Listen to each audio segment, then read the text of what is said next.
Elon Musk says he's not sure if his Twitter buyout will succeed, but that he does have a backup plan. Didn't really give any details on that. But let's bring in Greg Smith. Greg, good morning to you. You predicted that Twitter would be acquired by the end of this year, but you don't think it's going to be Elon Musk. Make your case. Hey, good morning, Ashley. Happy Passover and Good Friday to all. Same to you. When I joined your colleague Stuart here in December, my prediction for the year was that Twitter would get acquired this year. So look, I think while Elon's intentions are good, I don't think that he's going to actually be the one to acquire Twitter. I think he got the party started, though, and my next prediction is that he's actually going to probably make an Irish exit and exit stage left. I think this is a tremendous asset. I think it's undervalued as a shareholder. There's a lot of changes, I think, that should be made to the Twitter business model. If you look at the Twitter business model, it's an ad-driven model. They make most of their revenues from ad sales. I think that Twitter should look at pivoting their business to a subscription model where they actually charge subscribers to perhaps get real-time tweets. People that don't pay for a subscription maybe get tweets on a 20-minute or 30-minute delayed basis. And I think the value of this company could be perhaps 2 or 3 times what it is today. But again, I think Elon maybe got the party started. I think this would be better in the hands of maybe perhaps another suitor like big tech. And it is a tremendous asset. So it'll be interesting to see what happens here.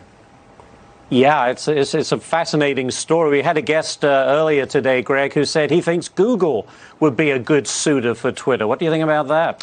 Look, I think the obvious subjects are certainly Google, Facebook, Salesforce was rumored in the past. I don't think that this could be an acquisition that is digested by some of the media companies because I think it's too big. It would be too aggressive. Private equity, I think it's also very aggressive for private equity firms to try and acquire. Silver Lake's on the board. They have a standstill agreement.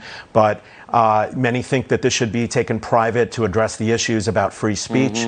Look, why should we have a platform where you have terrorists and other controversial organizations have the right to tweet, and we put American politicians in the penalty box? So I think Elon does want to affect change about free speech, and I think that can be done. I don't think it needs to be a completely private company.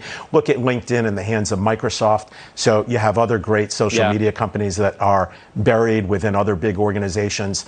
I think the key here is, yes, if Google wants to acquire this, what's going to be the view of politicians, right? Is this going to get through the FTC? Big tech has had their sights on them by many politicians. Maybe that's died down here in the current administration, but I think that's the wild card. But yes, I think big tech would be a better owner of Twitter, and I think this can be maximized much more than it is being today in the hands of the current owners. Very good, Greg. Great stuff. We appreciate your input this morning, and happy Easter to you. Thank you. Thank you.